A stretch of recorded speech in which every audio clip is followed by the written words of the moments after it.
The man was simply curious and wanted to try on the customer's high heels, but he discovered a shocking secret. When he put them on, the reflection in the mirror showed that he had transformed into someone else. He was puzzled, thinking he had gained some kind of superpower. To test this theory, he tried on a pair of leather shoes, and in the next moment, he turned into a black man.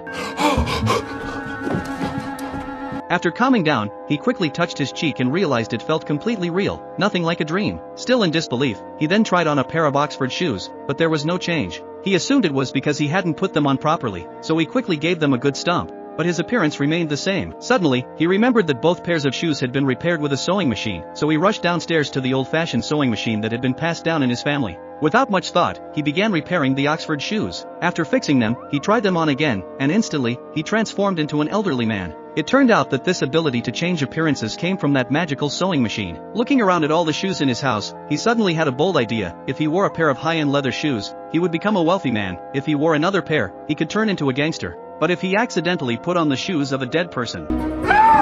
No wonder that pair of shoes had been sitting there for years without anyone coming to claim them. With this new ability, he started unconsciously comparing shoe sizes with others even when riding the subway, wondering if their feet were as big as his. 10.5? Yeah. But simply transforming into someone else's appearance was no longer enough for the man. He wanted to experience their lives as well. For example, he transformed into a wealthy man to dine at an upscale restaurant. When it was time to pay, he pretended to go to the restroom, and then quickly changed back to his original form. The staff was left confused, wondering where the black man had gone. One day, when he saw a wealthy person driving a luxury car, he couldn't help but feel envious. How great would it be if he had one too? However, this wealthy man soon became a target for a robbery. The robber immediately asked him about his shoe size, and when he heard it was a size 10.5, he wasted no time threatening him to hand over the shoes. The rich man was puzzled. Who robs someone and doesn't take money, but steals shoes instead? Wanting to avoid trouble, he quickly handed over the shoes. And just like that, the man successfully used his transformation power to drive off in a luxury car.